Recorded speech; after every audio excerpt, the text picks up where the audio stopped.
Hey guys, welcome back to Kaler's classes. In the last video, we studied the chapter of business law, discharge of contract, and today we study further. Let's start with the sixth point of discharge of contract. Sixth point है हमारा discharge by breach. Discharge by breach का मतलब होता है अगर कोई party खंडित कर देती है उस कॉन्ट्रैक्ट को, या तो वो अपनी मर्जी से नहीं परफॉर्म करती या फिर कुछ ऐसा हो जाता है जिसकी वजह से वो परफॉर्म नहीं कर पाती। If a party to a contract without a valid और लॉफुल रीजन, बिना किसी लॉफुल रीजन के वो रिफ्यूज कर देती है परफॉर्म करने से अपनी ऑब्लिगेशंस, और मेक्स द कॉन्ट्रैक्ट इम्पॉसिबल, या फिर कॉन्ट्रैक्ट को इम्पॉसिबल, असंभव कर देती है परफॉर्म करना, तो जो पार्टी है, दूसरी पार्टी जो है वो कॉन्ट्रैक्ट को खत्म कर सकती है, रेपुडिएट कर सकती है। व्हेन सच कॉन्ट्रैक्ट इज रेपुडिएटेड, जो एग्रीव्ड पार्टी है उसके पास ये राइट है कि वो दूसरी पार्टी को स्यू कर सकती है अगर उसने वो कॉन्ट्रैक्ट रेपुडिएट किया है या फिर ब्रीच, उसका खंडन किया है। तो अभी जो हमारे ब्रीच ऑफ कॉन्ट्रैक्ट है वो दो तरीके के होते हैं, एक्चुअल ब्रीच, एंटीसिपेटरी और कंस्ट्रक्टिव ब्रीच। एक्चुअल ब्रीच क्या होता है? जब एक पार्टी फेल हो जाती है परफॉर्म करने में अपनी ऑब्लिगेशंस कॉन्ट्रैक्ट के अंडर, तो एक स्टिपुलेटेड टाइम में, या फिर रिफ्यूज कर देती है परफॉर्म करने से, तो उसे बोला जाता है एक्चुअल ब्रीच। एंटीसिपेटरी ब्रीच और कंस्ट्रक्टिव ब्रीच क्या होता है? If a party to a contract before the stipulated time, अपनी परफॉर्मेंस के टाइम से पहले ही बाय वर्ड ऑफ माउथ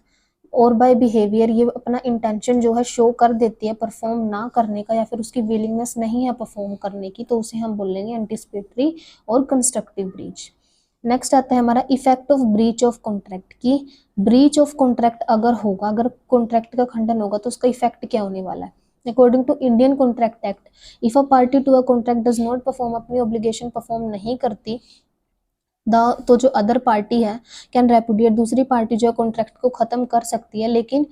अगर पार्टी जो है कन्वे कर दे बाय वर्ड और माउथ, जिस पार्टी ने अपनी ऑब्लिगेशन फुलफिल नहीं की वो बाय वर्ड ऑफ माउथ या फिर अपने बिहेवियर से ये शो करती है कि वो कॉन्ट्रैक्ट कंटिन्यू करना चाहती है, तो जो फर्स्ट पार्टी है उसे भी अपनी ऑब्लिगेशन जो है परफॉर्म करनी पड़ेंगी। लेकिन अगर ब्रीच ऑफ कॉन्ट्रैक्ट में वो ऐसा कुछ भी बिहेवियर अपना ऐसा शो नहीं करती कंटिन्यू करने का, तो अगर वो क्या कर देती है, कॉन्ट्रैक्ट को ब्रीच कर देती है, अपनी ऑब्लिगेशन फुलफिल नहीं करती, तो जो एग्रीव्ड पार्टी है वो सूट फाइल कर सकती है जो भी उसको डैमेजेस हुए हैं against the party who breach the contract. Next आता है हमारा doctrine of frustration. Doctrine of frustration क्या होता है? जब कोई भी कॉन्ट्रैक्ट जो है इम्पॉसिबल हो जाता है करना, इम्पॉसिबल हो जाता है, तो उसमें क्या होता है, उसको हम बोलते हैं डॉक्ट्राइन ऑफ फ्रस्ट्रेशन, यानी कि किसी भी वजह से इम्पॉसिबल हो गया, या तो non occurrence of an event जिसके ऊपर वो बेस था, कुछ भी हो गया, तो क्या हो जाएगा हमारा कॉन्ट्रैक्ट, डॉक्ट्राइन ऑफ फ्रस्ट्रेशन उसे बोल दिया जाएगा, कॉन्ट्रैक्ट जो है हमारा वो फ्रस्ट्रेटेड हो जाएगा। नेक्स्ट है हमारा इंडियन लॉ ऑफ फ्रस्ट्रेशन। अभी लास्ट हमने पढ़ा डॉक्ट्राइन लॉ ऑफ फ्रस्ट्रेशन पढ़ा था, हम ये इंडियन लॉ ऑफ फ्रस्ट्रेशन भी यही कहता है कि अगर कोई भी इम्पॉसिबिलिटी अराइज हो गई, कॉन्ट्रैक्ट परफॉर्म नहीं किया जा सकता, इम्पॉसिबल है परफॉर्म करना, तो उसे क्या बोला जाएगा? जो कॉन्ट्रैक्ट है वो फ्रस्ट्रेटेड हो गया, तो उसे बोला जाएगा डॉक्ट्राइन ऑफ फ्रस्ट्रेशन। जो लॉ ऑफ फ्रस्ट्रेशन है वो इंडिया के अंदर एनफोर्सेबल नहीं है। जो कोर्ट्स हैं उनके पास ये राइट है, वो इन्वेस्टिगेट कर सकते हैं सरकमस्टांसिस कि किस वजह से जो कॉन्ट्रैक्ट है वो इम्पॉसिबल हो रहा है, और ये राइट सिर्फ कोर्ट के ही पास होता है कि वो इन्वेस्टिगेट कर सकती है, वो अपने जो है प्रूफ जो है इकट्ठा कर सकती है, इन्वेस्टिगेट कर सकती है किस वजह से इम्पॉसिबिलिटी जो है वो अराइज हुई है।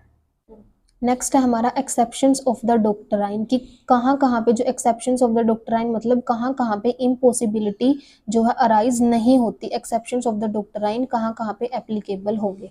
Difficulty of performance after having made a promise, अगर एक प्रोमिस कर दिया गया, जो प्रोमिसर है वो एक्सक्यूज नहीं दे सकता उसकी परफॉर्मेंस के लिए on the plea that such performance has become difficult. अगर एक प्रोमिस हुआ है तो जो प्रोमिसर है वो ये एक्सक्यूज नहीं दे सकता कि जो परफॉर्मेंस है वो डिफिकल्ट है, इसकी वजह से वो परफॉर्म नहीं कर सकता या फिर वो एक्सपेंसिव है, तो इसे हम इम्पॉसिबिलिटी नहीं बोलेंगे, यहाँ पे उसे परफॉर्म करना ही पड़ेगा। नेक्स्ट आता है कॉमर्शियल इम्पॉसिबिलिटी। कॉमर्शियल से हमारा मतलब है जैसे ट्रेड होता है, सेल और सेल परचेज ऐसा कुछ। अ wholesaler can not go back on his contract with the retailer and other buyers on the ground that the manufacturer has stopped और कट डाउन द प्रोडक्शन। अगर एक होलसेलर है उसे रिटेलर को और बायर को प्रोडक्ट्स देने हैं, तो वो ये एक्सक्यूज नहीं दे सकता कि जो मैन्युफैक्चरर है उसने प्रोडक्शन स्टॉप कर दिया, क्योंकि सिर्फ एक प्रोडक्ट का कोई एक ही मैन्युफैक्चरर नहीं होता, बहुत सारे होते हैं, वो कहीं और से भी बाय करके उनको दे सकता है। तो यहाँ पर भी कोई इम्पॉसिबिलिटी ऐसी अराइज नहीं होगी जो कि फुलफिल ना हो सके, ऐसा कोई कॉन्ट्रैक्ट यहाँ पे नहीं अराइज हो रहा, तो ये भी कोई एक्सक्यूज वो नहीं दे सकता। नेक्स्ट आता है strike, lockout, riots and civil disturbance. अगर कोई स्ट्राइक्स चल रही हैं या फिर सिविल डिस्टर्बेंस हो रही है, if the contract does not have a special clause about this then a strike, lockout does not allow a promisor to plead the impossibility. अगर इन सारी चीज़ों के अलावा अगर ये सारी चीज़ें हो रही हैं, कोई स्ट्राइक्स वगैरह हो रही है, तो जो प्रोमिसर है वो इसे भी एक एक्सक्यूज़ नहीं बना सकते, क्योंकि ये शॉर्ट टाइम के लिए होती हैं, इतना कोई ज़्यादा बड़ा इशू नहीं होता इसके अंदर। Failure of one of the objective, अगर एक कॉन्ट्रैक्ट है उसके अंदर एक से ज़्यादा ऑब्जेक्टिव्स हैं, तो जो फेलियर, अगर एक ऑब्जेक्टिव का भी फेलियर हो गया तो इसका मतलब ये नहीं कि कॉन्ट्रैक्ट टर्मिनेट हो जाएगा, अभी उसके अंदर और ऑब्जेक्टिव्स बचे हैं जिसके लिए कॉन्ट्रैक्ट की परफॉर्मेंस होना ज़रूरी है। नेक्स्ट हमारा कॉन्सिक्वेंसेज ऑफ फ्रस्ट्रेशन, फ्रस्ट्रेशन से रिलेटेड क्या रूल्स, क्या कॉन्सिक्वेंसेज हैं। Under the doctrine of frustration a contract does not become voidable at the desire of a party of the contract, it is deemed to be discharge and terminated.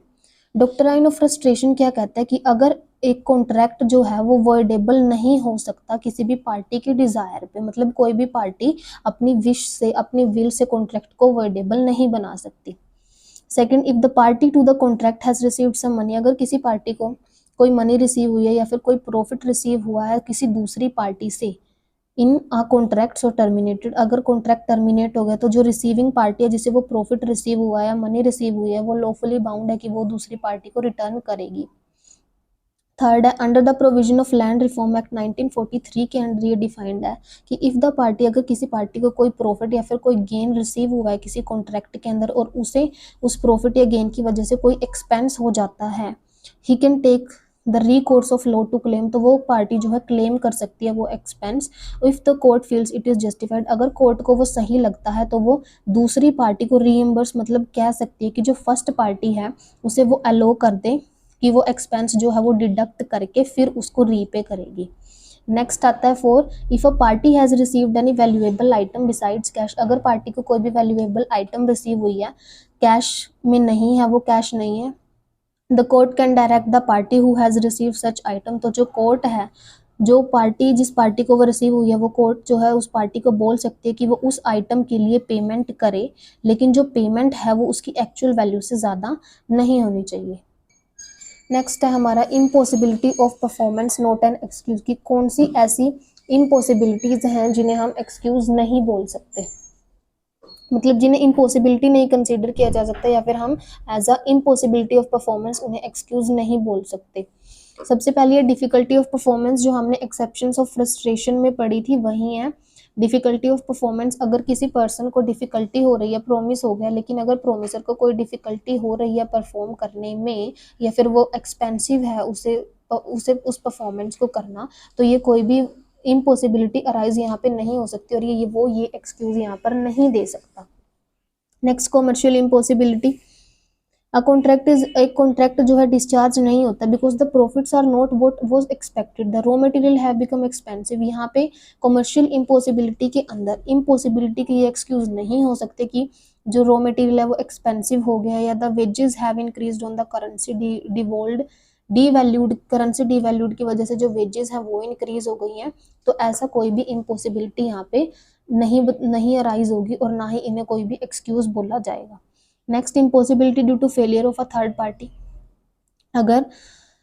एक promisor जो है उसकी performance जो है dependent है third party के ऊपर and can not perform, और वो परफॉर्म नहीं कर पाया अपनी performance because of the non performance of the third party, तो इसे इम्पॉसिबिलिटी यहाँ पर अराइज नहीं होती, ये भी एक एक्सक्यूज नहीं है। For example, A promises to deliver 500 blankets, A ने बी को डिलीवर करने थे और and has to purchase the same from the, और उसे ए को वो परचेज करने थे मैन्युफैक्चरर से और डिलीवर करने थे बी को। If A can not procure this blankets from the manufacturer, अगर बी को वो ब्लैंकेट्स मैन्युफैक्चरर से नहीं मिले, he still can perform what he has promised bye purchasing the blankets from the open market, तो वो ओपन मार्केट से कहीं और से परचेज करके बी को डिलीवर कर सकता था। In such a case, A cannot be absorbed of performance and is liable to be sued for damages. उसे damages के लिए sue करा जाएगा, वो अपनी obligation से free नहीं होगा यहाँ। Next, strike and civil disturbance, अगर स्ट्राइक्स वगैरह कुछ हो रहा है तो ये एक शॉर्ट टाइम के लिए होता है, यहाँ पे भी जो कॉन्ट्रैक्ट है वो परफॉर्म किया जा सकता है, इम्पॉसिबिलिटी अराइज नहीं होती। Failure of one of the object, अगर एक कॉन्ट्रैक्ट के अंदर एक से ज़्यादा ऑब्जेक्ट है तो अगर एक ऑब्जेक्ट फेल हो जाता है तो वो कॉन्ट्रैक्ट को, पूरे के पूरे कॉन्ट्रैक्ट को डिस्चार्ज नहीं करता, क्योंकि उस कॉन्ट्रैक्ट के अंदर मोर देन वन ऑब्जेक्ट शामिल है। नेक्स्ट आता है हमारा restitution regarding voidable and void contract. कुछ रूल्स हैं हमारे वॉइडेबल और वॉइड कॉन्ट्रैक्ट को लेकर। When a contract is voidable, अगर एक कॉन्ट्रैक्ट वॉइडेबल हो गया है at the option of one party to the contract, एक पार्टी की वजह से एक कॉन्ट्रैक्ट जो है वो वॉइडेबल हो गया, and the party repudiates it, the other party need not perform his obligation under the contract, और जो पार्टी है रेपुडिएट्स, इस पार्टी ने उसको खत्म कर दिया, और जो दूसरी पार्टी है need not perform his obligation under the contract, और दूसरी पार्टी जो है उसे कोई, वो पार्टी जो है बाउंड नहीं है अपना परफॉर्म करने के लिए contract. If the party repudiating the contract, अगर कोई उस पार्टी को, जो रेपुडिएट करने वाली पार्टी है, उससे कोई भी अमाउंट रिसीव हुई है, फिर प्रॉफिट रिसीव हुआ है दूसरी पार्टी से, तो वो लायबल है उसे रिटर्न करने के लिए। सेकंड है हमारा when it becomes clear that an agreement is void, जब यहाँ पर क्लियर है हमारा कि जो एग्रीमेंट है वॉइड है, वो इम्पॉसिबल हो गया है करना, या फिर चेंज सर्कमस्टांसेस की वजह से परफॉर्म नहीं हो सकता, तो जो कॉन्ट्रैक्ट है वो भी वॉइड होगा। अगर एग्रीमेंट वॉइड है तो अ पार्टी हु हैज, अगर किसी पार्टी को कोई प्रॉफिट रिसीव हुआ है उस एग्रीमेंट के अंडर या फिर उस कॉन्ट्रैक्ट के अंदर, तो वो लायबल है रिटर्न करने के लिए वो प्रॉफिट, और डैमेजेस भी वो पे करेगी दूसरी पार्टी को, अगर कोई भी उन प्रॉफिट्स के रिसीव करने की वजह से अगर दूसरी पार्टी को कोई डैमेज हुआ है तो वो भी वो रिटर्न करेगी, एंड देन जो प्रॉफिट उसे मिला था वो भी वो रिटर्न करेगी। थर्ड है avoidable contract can be confirmed और रेपुडिएटेड इन अ मैनर, जो अवॉइडेबल कॉन्ट्रैक्ट होता है, मतलब जिसके अंदर कोई मिसरिप्रेजेंटेशन फ्रॉड किया जाता है, जो कॉन्ट्रैक्ट एनफोर्सेबल बाय लॉ होता है, लेकिन मिसरिप्रेजेंटेशन और फ्रॉड की वजह से क्या हो जाता है, वो अवॉइडेबल हो जाता है, तो वो उसे कंफर्म और रेपुडिएट किया जा सकता है कि मैनर के अंदर। कंफर्म मतलब दोबारा कंटिन्यू किया जा सकता है, और रेपुडिएट का मतलब खत्म भी किया जा सकता है, और कुछ रूल्स जो हैं वो अप्लाई होंगे यहाँ पर इनके कंफर्मेशन और रेपुडिएशन के लिए।